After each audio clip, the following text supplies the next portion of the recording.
दोस्तों, ये वीडियो मैं माँ काली को लेकर बना रहा हूँ। आजकल माँ काली के बारे में बहुत से भ्रम फैले हुए हैं, तो ये सब भ्रम दूर करने के लिए ये वीडियो मैं बना रहा हूँ। सबसे पहले भ्रम यह है कि लोग काली और महाकाली को एक ही समझते हैं। ये सबसे बड़ा भ्रम है। काली अलग है और महाकाली अलग है। महाकाली 10 महाविद्या के अंतर्गत आती है और काली नॉर्मल देवी के अंतर्गत आती है।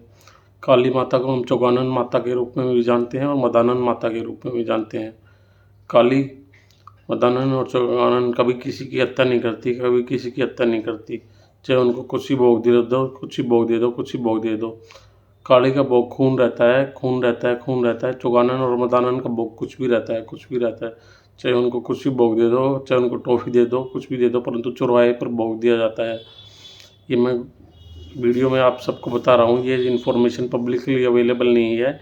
ये इन्फॉर्मेशन मुझे स्वयं माँ काली के द्वारा मिली है, और वो भी 3.5 साल की तपस्या के बाद में। अब ये इन्फॉर्मेशन मैं आप लोगों तक पहुँचाने जा रहा हूँ।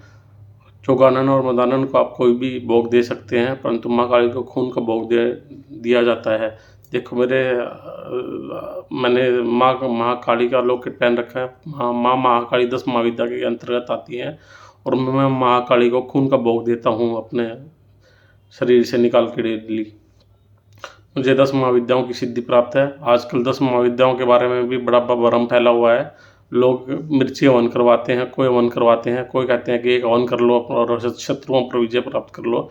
ये शत्रुओं पर विजय प्राप्त करना इतना आसान नहीं है। ये सब पंडित लोगों ने अफवाह फैला रखी है धन कमाने के लिए, तो ऐसी अफवाहों से आप बचें।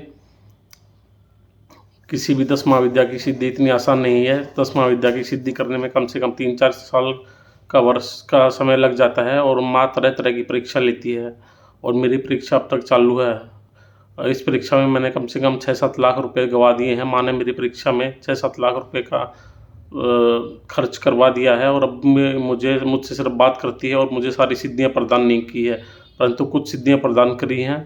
इसलिए मैं आप सबको बताना चाह रहा हूँ।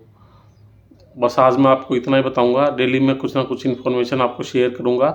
दूसरा, मैं आपको एक चीज़ बता देता हूँ। सबसे ऊपर काली की शक्ति चलती है, सेकंड नंबर पर मदानन की शक्ति चलती है, तीसरे नंबर पर चौगानन की शक्ति चलती है।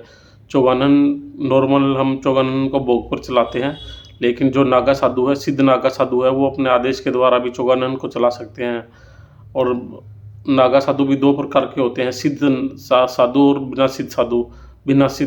बिना सिद्ध नागा साधु को ऑर्डर आदेश नहीं चला सकता, परंतु सिद्ध नागा साधु चौगानन या मदानन या काली पर या 10 महाविद्या पर अपना आदेश चला सकता है। उसको उसके लिए भोग देने की आवश्यकता नहीं पड़ती।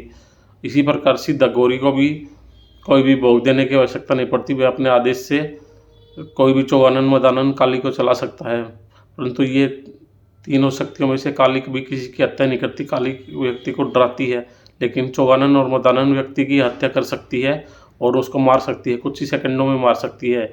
इसलिए इन शक्तियों का ध्यान से इस्तेमाल करना चाहिए। आज के लिए दोस्तों इतना ही। आगे के लिए मैं कल बताऊंगा। धन्यवाद।